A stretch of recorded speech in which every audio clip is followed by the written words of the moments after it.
And that seems like a good place to switch over to Django. Yeah. Django was great. I just saw this movie recently again.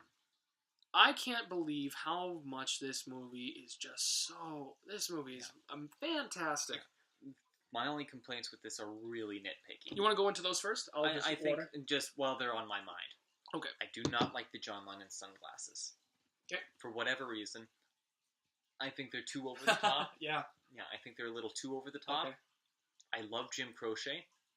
I do. But I don't think that his song fit the scene that they were in at the time. I agree.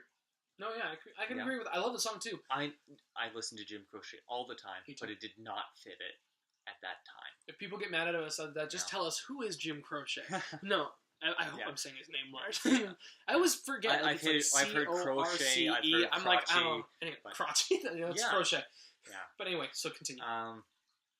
Also, the little horse dance at the end. I would have preferred just the classic Western jump on the horse and ride off into the sunset. Or even if it just ends with like an explosion and he turns around to camera and smiles. Yeah, that would anything like that. The little horse dance. No, that didn't really win me over.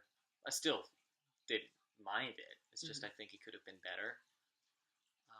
Again, maybe as we talk more, I'll be reminded, but really, it's just those three that are sticking out in my mind. Yeah, I'm trying to remember a few things. There was one big thing, and this is a complaint where I do say this is a Tarantino problem, where the opening Inglourious is so great because even though it was the first time I saw it, when you know that that's a Tarantino scene, you know it's going to be violent, and it's going to be horrifying, because he's not afraid of showing violence. No.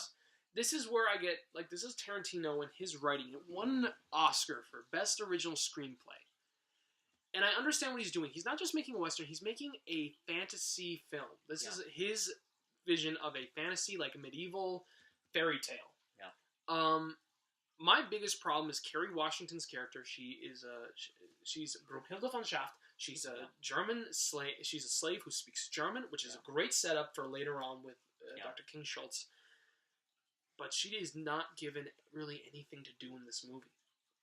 She's really just more of an objective. She is the princess. Yeah. Which I understand it's for the story's sake. Like she says, Brunhilde von Schaft is a famous princess story that is told in German. It's like, is there a mountain? It's a German folk tale. There's always going to be a mountain. Yeah. I just want to quote that line. It's so funny.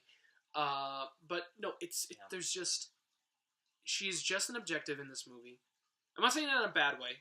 You can have a character be an objective, that's fine. But I just say to myself, I want her to do something. And I want her to do something...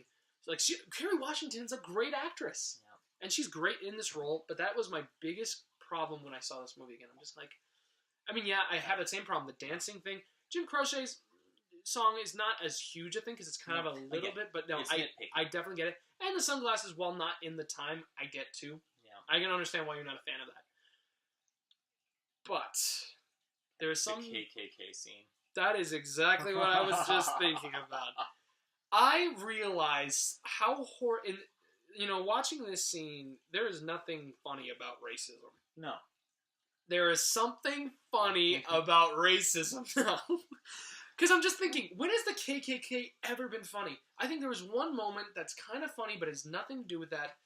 It was Forrest Gump, when you find out that one of his great-grandfathers was a Confederate soldier, and he was like the founder of the KKK. Yeah. I kind of laugh at that. This scene it's like a Shakespearean scene where it's like there's the one comedy moment. Yeah. And the funny thing is, you look at it, and their eye holes are all over the place. Oh my! It's awful. I want to just quote. It's like nobody starts shooting. Nobody shoot them until they start shooting first. It's way too smart for these jokers. We're gonna whoop that. Oh, I don't want to say the word. Well, I can't see anything in this thing. Are we ready or what? Well, I'm just screwing with my holes. Oh, I just made my worse. It's like, who made this goddamn mess? Willard's wife? Well, make your own goddamn mask. It's like, that is exactly... So funny. It's like, did anybody bring in extra bags? No, nobody brought in extra bags. So, the best part of it was when they're all riding down the hill, and they start falling off because they can't see. I can't see out of this thing. It's like, I can't see out of this thing. I can't shoot this thing and I can't ride in this thing. Well, screw all y'all. I watch my wife make 30 bags for you ungrateful sons of bitches. How about, I think we can all agree that the bags were a good idea. Not putting any blame anywhere, but they could have been done better. Right, yeah. So how about we don't use the bags this time, but next time we go full regalia. And it's horrible, but also funny because they say there is going to be a next time. This is a raid! I can't see, you can't see. Only thing that matters is can the damn horse see? That's a raid! Oh. It's awful. It's horrible. We shouldn't be laughing at that. It's so funny. So we've dedicated a few minutes to that. I will say also, like, the cartoony, when King Schultz is coming down the big tooth is funny. Yeah.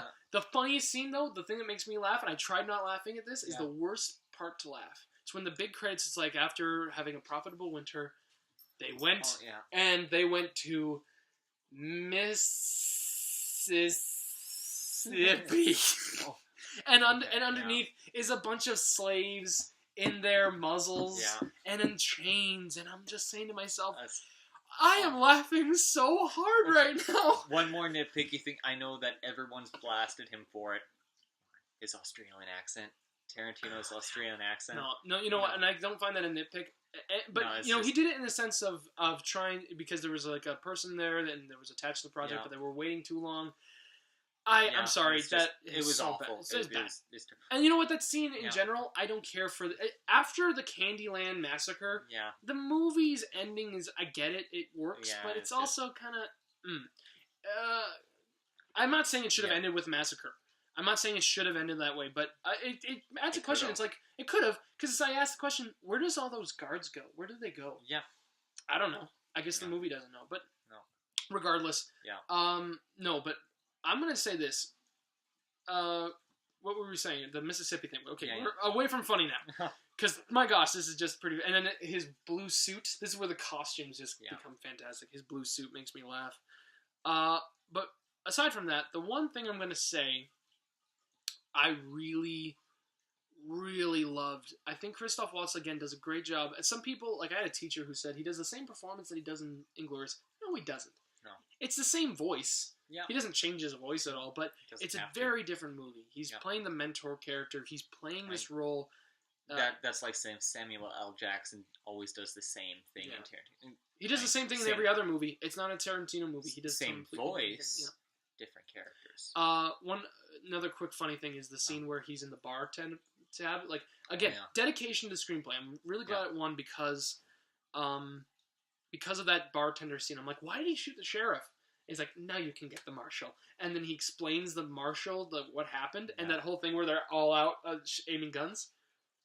Wonderful. Yeah. Hilarious scene. And a really, again, focusing on the little details. That's why this won. And I think it deserved it. It did. Here's where I say, I'm not a huge Leonardo DiCaprio fan. I don't think you are either. No. That was his best performance. You started liking him in The Departed. It was The Departed. But it wasn't necessarily him. Mm-hmm. I liked Matt Damon more, and I still like Mark Wahlberg more. He did a great job, but I still liked those two characters more. Yeah. This is the movie, when I saw this film, I said to myself, give that man an Oscar. Because he should have won an Oscar for that role. He should have at least been nominated. Yeah. I've seen movies where people get nominated for 2 movies. Yeah. He was amazing. That was fantastic. In this film. I can't explain just how good it was, but he did something where he went to a place that is vile. And he went somewhere to make this character just so disgusting. And Tarantino even said this is the worst character he's written in terms of vileness. And I think that DiCaprio did this role in a way that wasn't just saying he's evil, hate him. He's saying he's evil for this reason. Yes. And he shows so much joy and youthful energy in this. Oh, it was fantastic. I can't praise him enough for this role. And the scene where he delivers the skull scene and where he's talking. Oh wow, the skull scene. Yeah, but I even credit Samuel L. Jackson for this. He plays this head house Negro. Oh, he's evil there too. I think he's even worse. Like he's so determined to just be to ruin everything for everyone. Just he's selfish. And another thing that I love about Tarantino's screenplay writing is when he writes those characters that know the plot that the heroes are going to do and nobody else does. Those reveals, like in Jackie Brown. Oh yeah. Those are great moments. Oh, for sure. But when and a lot of people praise Leonardo for smashing his hand on this, and you know what? As Good someone for him for keeping it up. As someone who's been through that, I can understand that is a very hard thing. I don't think it's necessarily improvised, because so many people put it on improvised lists. It's not an improvised thing. It's something he did in the heat of the moment, which I guess you could say is improv, but it's still Tarantino's dialogue in a really character fitting scene that he would do that. Yeah. And so he just owned it. He did a great job. Yeah. And I think Jamie Foxx does a good job in this too. He's very cool in this movie, and I appreciate him more when he's playing those different roles. Yeah. I don't think it's amazing, but I do think he does a great job. I can't say anything to really attack this movie except Tarantino. This is where I can say, Tarantino, you made one mistake. Yeah, it's really the nitpicky. Yeah, it's the nitpicky things. I don't have, and I don't have an issue with him taking the role away from someone and not wasting their time for one scene. It's not a problem. But I agree. This ending, even the end credits scene, there's an end credits scene where they ask the question, who was that Negro? And then it comes up, and I'm just kind of like, it doesn't need that. No. It kind of feels a little longer than it should be. It was forced. But I can't complain too much, because this movie is really grand and really epic and funny, and it's everything that we wanted from Tarantino. Yep, and you know what? That shootout scene, I hold that to being so cool. It's quick, but it's really great. It's got a great explosion, a great build-up to the whole "you want me to shake your hand" moment. Like, that is such a selfish... Because King Schultz, if he gives him the handshake, he loses. Yeah. Above all else, if he shakes his hand, he's lost. And he did not want to lose. And even then, he shoots him, and it's not a moment of, like, feeling good. Like, you feel great that he killed him, but he loses his own life as a sacrifice. And the violence in this movie, while it's stylized, there's a purpose to it. Like, the shootout is just to be really huge. Yeah. But the slaughter of the Mandingo fighter with the dogs. Oh, that's horrifying. Yeah. I think about that. When I think about it, it's more horrifying than it actually is, because it doesn't show much. And again, Zoe Bell in this role, she plays the woman with the mask over her mouth. And, right. So that's another Zoe Bell moment.